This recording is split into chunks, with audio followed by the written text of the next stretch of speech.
right, so tell the people your name, major, what school you went to, where you located right now, what job you at. Just give them all of those details, man. Let them know who you are.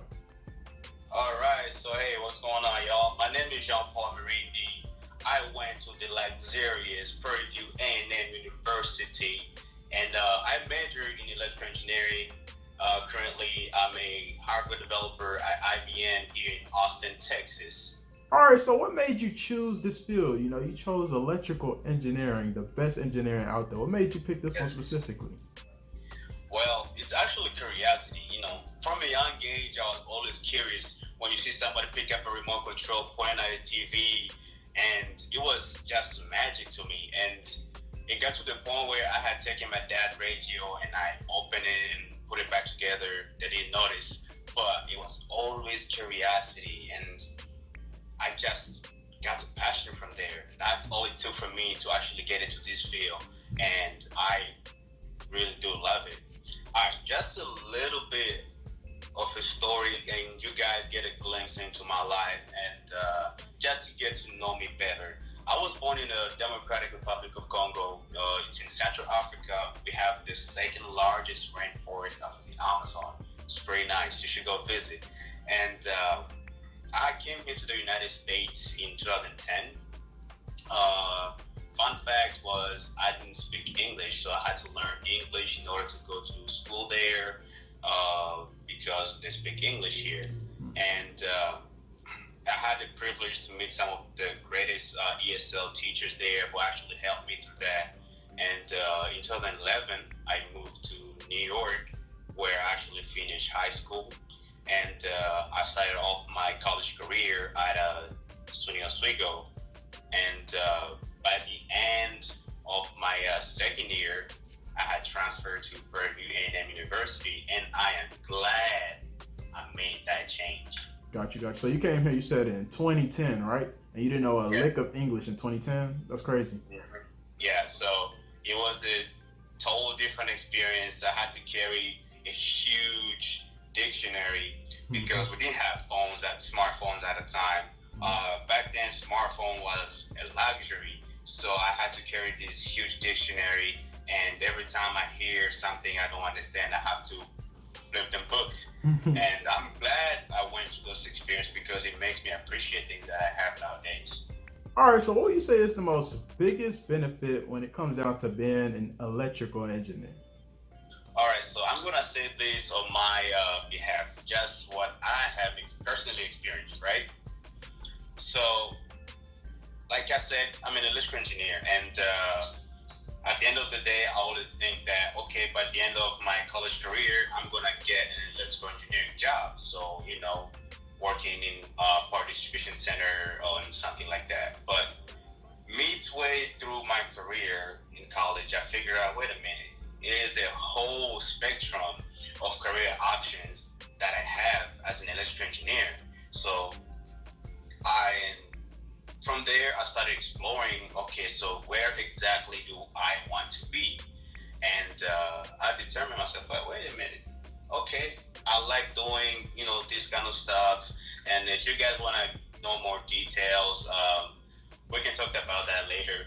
But I got my degree in electrical engineering, but right now the role that I hold as a signal integrity engineer, I do a lot of computer engineering jobs. So when I work in hardware validation, that's a lot of computer engineering skills that's required there. So you have a lot of skill sets that are needed pretty much in any discipline. So don't just focus on like, okay, I'm an electrical engineer job major. I'm just gonna focus on this thing. No, feel free to explore other options that you have.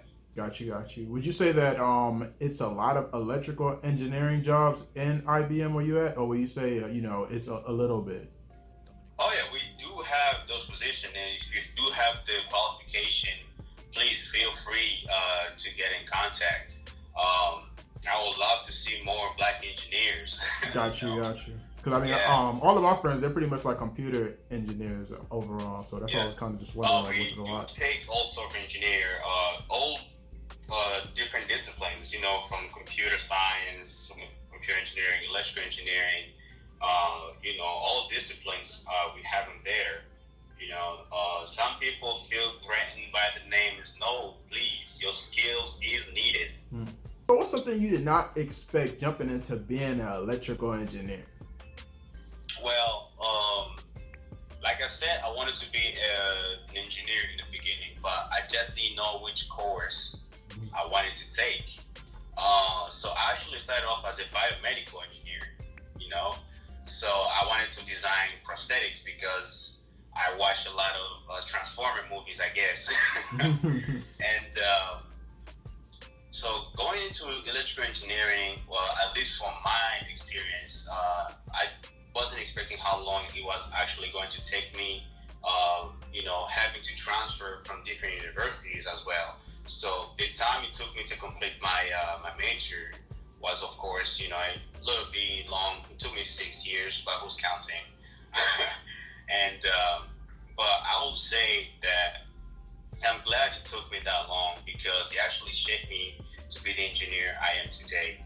And I am grateful for that because with the time I got to learn more, and yeah, it taught me a lot of lessons.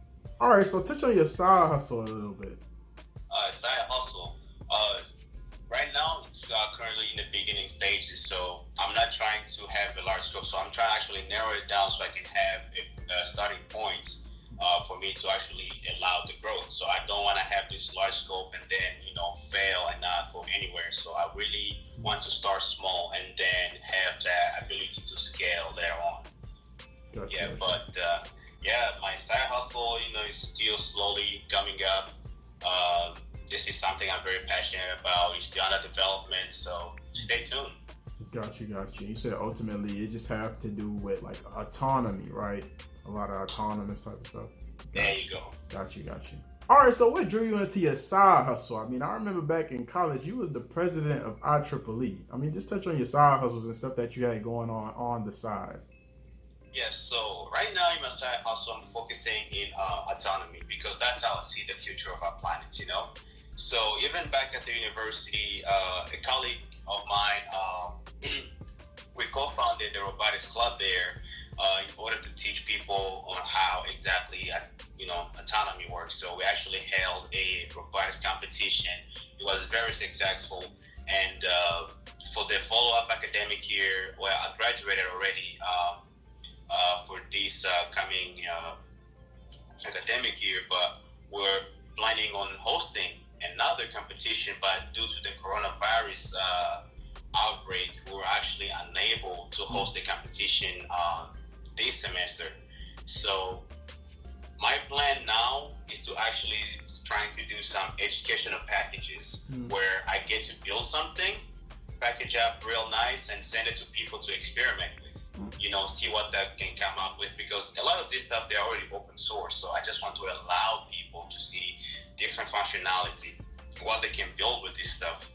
You know, the technologies, we do have the technology. We just need those people with their bright minds to get their hands on there. All right, so just one thing I wanted to touch base on was I was sending application to a whole bunch of different companies here and there, and then rejection letters were coming in faster than my mail in the mailbox. And the only one thing that was different was I was persistent with what I was doing. I was committed. I did not give up. With IBM, I submitted over 30 different applications. Guess how many rejection I got? 29. Dang. And you only take that one. Like Eminem said, you only got one shot. Is that right? Did I say that right? That's it, bro. Yeah. It only takes that one person to say yes. And some people tend to give up early, and I understand it's easy to give up. But what I will tell you, it doesn't matter where you're going, please remain persistent with what you want. Plus, passion is your fuel to where you're going. Have the passion, never let it die. Have it with you. And it doesn't matter how many applications get rejected, please keep keep sending them in. Somebody will eventually say yes, and that's what was my experience going through like the interviewing process and getting those rejections, having offers and counter offers from different companies, and at the end of the day, you have to make a decision. You know, it's what suits you best. Don't go to a company just because your best friend works there. Don't do that. You know, do what's best for you. Be selfish sometimes. All right, so what's something that you will want the viewers to take away before we just close out this interview? What's something you want to just let them know before you just go? Just leave them with.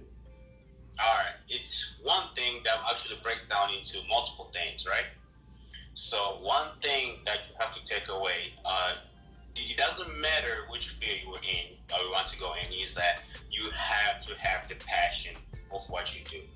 Because I wake up every day in the morning and I smile. I say, oh my God, I'm about to do some work. It's like a child on Christmas, and I love that feeling every single day. If you wake up grumpy and you but oh, I gotta work, no, that's not for you. Find something that brightens your day. That is it. If you're not happy, find something else. Don't force yourself to do something that doesn't bring you joy. Smile every day, you know, and if you come from a different country, it does not matter. You can still make it. Look at me. I could not speak English. Now I can finish a complete sentence. So it will happen to you too. So never be discouraged. So keep that passion, that your fire, and keep that passion burning up. Please don't give up. I have failed a class once, and I thought that would be the end of my career. I was like, oh my God, this is it. I failed a class. I'm not gonna go anywhere. No. I took that as a life lesson. I came back and made an A in class. There we go. So please be courageous. You know, you will fail sometime, which is okay. I know you heard this a lot of time, you know, fail, you know, you will fail, but depending on how you get up from the failure will determine where you're going. So I'll leave it to your hand. You know, I'm just giving you options. I'm not gonna tell you what to do because it's different for everybody. But this is the path that I chose. And that concludes this video. Don't forget to comment, like, and subscribe. It really do help my channel when it comes down to the YouTube algorithm. If you guys have any questions regarding anything, just hit me up on Instagram, hit me up on the gram at DreThePlug 123.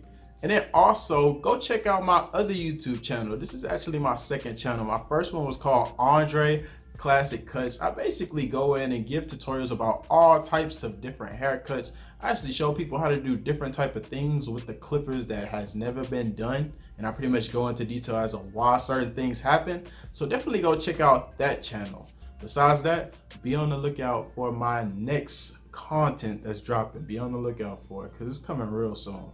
And I'm out.